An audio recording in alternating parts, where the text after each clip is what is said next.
चिराग पासवान के बाद का कितना वैल्यू है कि भाजपा के प्रदेश प्रवक्ता ने उनके बयान को तुरंत खंडन कर दिया। एनडीए में चिराग से ही आग लगेगी। जब आदमी का महत्वाकांक्षा बढ़ जाता है तो वो भस्मासुर हो जाता है। समय ऐसा बदला है कि चिराग के खिलाफ याचिका सुनवाई के लिए एडमिट हो गई है। अगर पासवान वोट चिराग पासवान के साथ है तो चिराग पासवान चद्दर तान के सोए क्यों है? भ्रष्टाचारी बोलने के लिए चिराग पासवान माफी मांग ले नीतीश कुमार से कि हमसे गलती हुई, हमने सार्वजनिक स्थल पे माफी मांग ले। नमस्कार, आप देख रहे हैं ब्रेकिंग बिहार। हमारे साथ अभी राष्ट्रीय लोक जनशक्ति पार्टी के बिहार के प्रवक्ता मनीष आनंद। जिस प्रकार से इन दिनों राष्ट्रीय लोक जनशक्ति पार्टी के राष्ट्रीय अध्यक्ष पूर्व केंद्रीय मंत्री पशुपति कुमार पारस थोड़ा सा एक्टिव हुए हैं, हालांकि लोकसभा से लेकर के जो 4 विधानसभा में जो उपचुनाव हुए उसमें पारस जी कहीं नजर नहीं आए और लगातार एनडीए के प्रति अपनी आस्था व्यक्त कर रहे हैं कि एनडीए में है, लेकिन एनडीए उनको ना कहीं भाव दे रहा है। बल्कि चिराग पासवान की पार्टी के अरुण भारती से लेकर के चिराग पासवान ने तो उनके एनडीए में रहने के उनके अस्तित्व पर ही बड़ा सवाल उठा दिया है। आप देखिए, समय का चक्र एक समय था जब चिराग पासवान को कहा जाता था कि एनडीए में नहीं है, और यही मनीष आनंद इनकी पार्टी के तमाम नेता कहा करते थे कि चिराग पासवान एनडीए में नहीं है, हम एनडीए के अभिन्न सहयोगी हैं। इनके साथ 5 सांसद हुआ करते थे, आज इनके पास 1 सांसद नहीं है और चिराग पासवान अपने लेकर के 5 सांसद उनके साथ। मनीष आनंद जी, तस्वीर पूरी तरह से बदल गई। मैं आपके सवाल का बारी बारी से जवाब देता हूँ जी। पहले आपने कहा कि हमारे राष्ट्रीय अध्यक्ष एक्टिव नहीं है, उपचुनाव हो, आपने उसका उदाहरण दिया और लोकसभा का भी दिया। लोकसभा में हमारे राष्ट्रीय अध्यक्ष को जहां भाजपा ने बुलाया, हमारे प्रदेश अध्यक्ष को जहां बुलाया, उन्होंने वहां जाके प्रचार करने का काम किया। जहां मान सम्मान मिला वहां गए। उन्होंने प्रचार, सुन लीजिए, बातों को सुन लीजिए, बातों को सुन लीजिए। हटा दिया गया, हाजीपुर सीट आपकी सिटिंग सीट नहीं दी गई। नहीं, सिटिंग सीट नहीं दी गई। देखिए, हमको जब मंत्रालय मिला, हमारे पार्टी को मान्यता मिली, हमने अपने राष्ट्रीय अध्यक्ष को पद से हटाया था। पार्टी तोड़ने का काम चिराग पासवान ने किया था ना। चिराग को बाहर कर दिया, पार्टी तोड़ने वही। राष्ट्रीय अध्यक्ष बदलना कहाँ कहीं संवैधानिक प्रक्रिया से बाहर है क्या? हमारे पार्टी के बायलॉज में जो है हम लोग उसी अनुसार से काम किए। जब राष्ट्रीय अध्यक्ष ही तानाशाह हो जाए, राष्ट्रीय अध्यक्ष ही अपने मन मर्जी पे चले, अपने चापलूसों के अनुसार चले, एक तरह से पार्टी को गिरोह बना के काम करे, तहसीली गैंग का काम करे। नहीं, उस समय के 5 सांसदों की यही राय थी। वही सांसद तो आज चिराग जी के साथ है। वीणा देवी की मैं बात कर रहा हूँ। नहीं, वीणा देवी एक अपवाद है ना, बाकी और कहाँ है? और तो है ही नहीं। और कैसर साहब को होना चाहिए था, सूरजभान दादा को होना चाहिए था, चंदन सिंह को होना चाहिए था, कहाँ कोई उनके साथ है? जो वैचारिक मतभेद है वो है, बहुत लोग पलटी मार होते हैं, वो उसके अनुसार चलते हैं। अब आपके दूसरे सवाल का जवाब, चिराग पासवान एनडीए के कैवें दल हैं? 38वां या 39वां? मेरे जो भी हो, अभिन्न सहयोगी हैं। अभिन्न सहयोगी हैं, हम उनसे पहले थे, लेकिन आज अभी तक तो ये डिसाइड नहीं हुआ, हमारे राष्ट्रीय अध्यक्ष उसका डिसीजन लेंगे। लेकिन 38वां या 39वां दल थे ना चिराग पासवान? 50वां नहीं, 50वां नहीं, 38वां या 39वां दल थे। हम उस समय केंद्र में मंत्री थे। प्रधानमंत्री का नॉमिनेशन हो, चाहे लोकसभा का चुनाव का प्रचार हो, वो सब में हम लोगों ने एक्टिव लिया। भाजपा ने हमें मान सम्मान दिया। हमने 2024 के इलेक्शन में उनके लिए प्रचार करके, एनडीए के लिए प्रचार करके उनको दुगना वापस भी कर दिया, सूद समेत वापस कर दिया। आप भाजपा के लिए नहीं प्रचार किया, आप अपने प्रचार के लायक नहीं रहे। नहीं, अपने देखिए, हम लोगों ने एक भारत को विकसित करने के लिए प्रधानमंत्री मोदी के हाथ को मजबूत किए। हमारे राष्ट्रीय अध्यक्ष कह रहे थे कि मोदी जी हमारे लिए भगवान है, कभी भगवान को देखा नहीं, आज मोदी जी उनको भगवान दिखे। हम लोगों ने, ये सही बात भी है कि मोदी की नीतियों की वजह से आज भारत जो जैसा देश जो 10वें 11वें पोजीशन पे आर्थिक स्थिति में था, आज 5वें पोजीशन पे है। तो ये उनकी नीतियों की वजह से हुआ, और जिसमें सहयोग हमारे राष्ट्रीय अध्यक्ष भी कर रहे थे। मोदी जी का कितना भी गुणगान कर लीजिए, अब आप लोग एनडीए में वापस नहीं आ रहे। आप कहे कि अरुण भारती कह रहे हैं, चिराग पासवान कह रहे हैं हम एनडीए में नहीं है। चिराग पासवान की बात का वैल्यू है ना? नहीं, चिराग पासवान के बात का कितना वैल्यू है कि भाजपा के प्रदेश प्रवक्ता ने उनके बयान को तुरंत खंडन कर दिया। प्रेम रंजन पटेल का आपने बयान सुना जी, उन्होंने तो खंडन कर दिया चिराग को। तो ओछी बात करके, निचले स्तर की बात करके अपनी क्रेडिबिलिटी खुद एनडीए के अंदर चिराग पासवान खराब कर रहे हैं। और देखिएगा, एनडीए में चिराग से ही आग लगेगी। एनडीए में चिराग से आग लगेगी, बिल्कुल आग लगेगी। जब आदमी का महत्वाकांक्षा बढ़ जाता है तो वो भस्मासुर हो जाता है। चिराग पासवान को प्रधानमंत्री जितना तवज्जो दे रहे हैं, हर जगह जहां प्रधानमंत्री के आप प्रोग्राम, नहीं, मैंने तो कहा ना कि वो भस्मासुर बन जाएंगे। चिराग भस्मासुर बन जाएंगे। चिराग अभी आप देख लीजिए, अभी आपको विधान परिषद का उपचुनाव हो रहा है, क्या काम किया उन्होंने, उनकी पार्टी ने क्या किया? अपने पार्टी के एक कार्यकर्ता को इस्तीफा दिलवा के वहां खड़ा कर दिया कैंडिडेट जदयू के अगेंस्ट में। करके खंडन किया मनीष आनंद जी। नहीं, अरे ये सब पर्दे के पीछे की बातें हैं अनिल जी, ऐसा बहुत लोग करते हैं। हम लोगों ने DN सिन्हा को पार्टी से हटाया तो वापस नहीं लिया ना। जब वो विधान परिषद के चुनाव में गए थे तो हम NDA के सहयोगी दल थे, हमने उनको तुरंत निष्कासित किया ना, वापस लिया।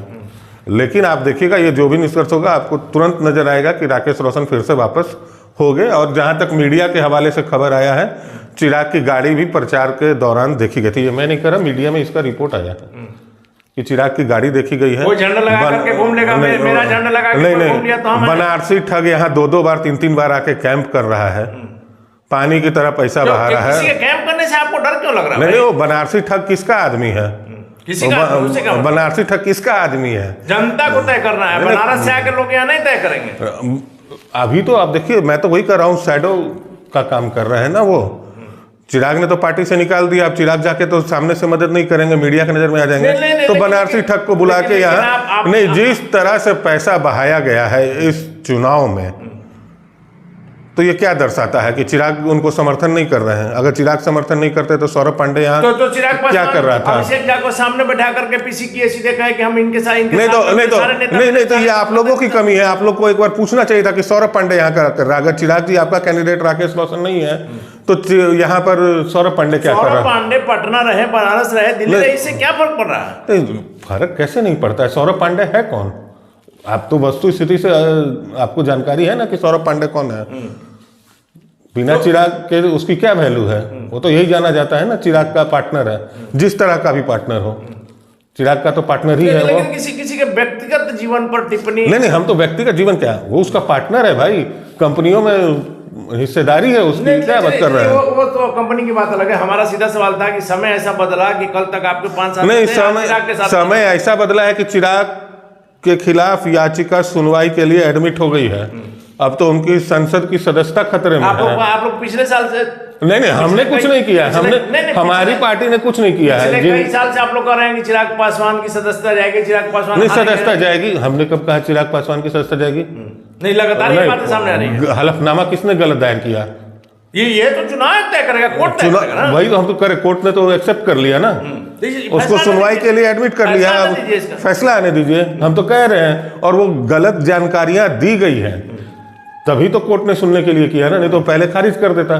चिराग पासवान तीसरी बार सांसद बने हैं और अभी तक गलत जानकारी से बने हैं। आप उनका हल्फनामा देख लीजिएगा, 14 और 19 के हल्फनामा में कितना अंतर है, आप एक बार जांच कर लीजिएगा। ये चीज तो मान रहे हैं कि ये तो चुनाव आयोग का काम है, कोर्ट का काम है। ये चुनाव आयोग का काम है, कोर्ट का काम है। तो हम कह रहे हैं ना कि अगर आरोप में सच्चाई है तभी तो कोर्ट ने विवेकपूर्ण डिसीजन दिया और उसको सुनने के लिए एडमिट किया। मनीष आनंद जी, हमको भी कोर्ट के फैसले का इंतजार रहेगा, सभी लोगों को इंतजार रहेगा। लेकिन हमारा सवाल फिर यही है कि जब आप लोग एकदम हाशिए पर आ गए हैं, राजनीतिक रूप से शून्य हो गए हैं, अब आपके फिर से राष्ट्रीय अध्यक्ष, पूर्व केंद्रीय मंत्री, चौकीदार दफादारों की बात को लेकर के सामने आ रहे हैं, क्योंकि कहा जाता है कि बिहार में पासवान वोट चिराग पासवान के साथ। अगर पासवान वोट चिराग पासवान के साथ है तो चिराग पासवान चद्दर तान के सोए क्यों हैं? चौकीदार के मामले को उठाएं। आज उनके पार्टी के सो कॉल्ड जो कहे जा रहे हैं कि आज उनके हाथ में कमान है, वो कह रहे हैं कि हम नीतीश कुमार को मजबूत करेंगे, दोबारा तिबारा न जाने कितनी बार कुर्सी पे बैठाएंगे। तो या तो वो भ्रष्टाचारी बोलने के लिए चिराग पासवान माफी मांग ले नीतीश कुमार से कि हमसे गलती हुई, हमने सार्वजनिक स्थल पे माफी मांग ले। राजनीति में आरोप प्रत्यारोप 360 डिग्री पे कभी नहीं घूमता है। जिसको आप कह रहे हैं कि भ्रष्टाचारी है, हम मुख्यमंत्री बनेंगे, हमारी सरकार आएगी तो हम जेल में डाल देंगे, आज चरण वंदना कर रहे हैं लोट के। एक चीज तो मानेंगे ना कि आपके भी तो राष्ट्रीय अध्यक्ष मुख्यमंत्री नीतीश कुमार से काफी मधुर संबंध थे। मधुर संबंध आज भी है, लेकिन आज भी मधुर संबंध है। राष्ट्रीय अध्यक्ष ने कहा है कि अगर ऐसी स्थिति आएगी तो हम जेल जाने के लिए भी तैयार हैं। देखिए, पासवान समाज के लिए आंदोलन करना का व्यक्तिगत संबंध से क्या लेना देना है? मुख्यमंत्री से गुहार लगा रहे, मुख्यमंत्री से पर्सनली मिलकर कभी बाराजी कर सकते। नहीं, पर्सनली जो अगर आपको पासवानों की इतनी चिंता है तो मुख्यमंत्री से अपने संबंधों का फायदा लीजिए, अपने समाज को फायदा दिलाइए। व्यक्तिगत संबंध और राजनीतिक संबंध दोनों अलग अलग चीजें हैं अनिल जी, इन चीजों को इसमें समझिए। आप राजनीति कर रहे हैं। नहीं, राजनीति कहाँ कर रहे हैं, हम तो चाह रहे हैं कि चौकीदारों को अधिकार सम्मान मिले, दफादारों को उनका अधिकार सम्मान मिले, बीपीएससी में छात्रों की जिस तरह से कुटाई हुई है, पिटाई हुई है, उनको उनका हक मिले। बीपीएससी में छात्रों की कुटाई हुई, आपका तो कहीं आवाज नजर नहीं आया। देखिए अरुण भारती ने पीसी करके आप उनकी भाषा देखिए, जिस तरह से ठंड पड़ रही है उनकी आवाज भी जम गई है। एक समय था कि गाड़ी लेके दौड़ जाते थे, काफिला लेके। गठबंधन में नहीं, गठबंधन में आप पासवानों के हित को दरकिनार कर दीजिएगा, जब वोट मांगने के समय आएगा तो घड़ियाली आंसू बहाइएगा।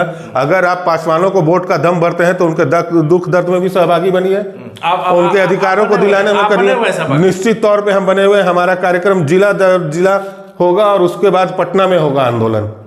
पहले हम लोग एक सांकेतिक रूप से हर जिला में प्रदर्शन करेंगे समाहरणालय पर।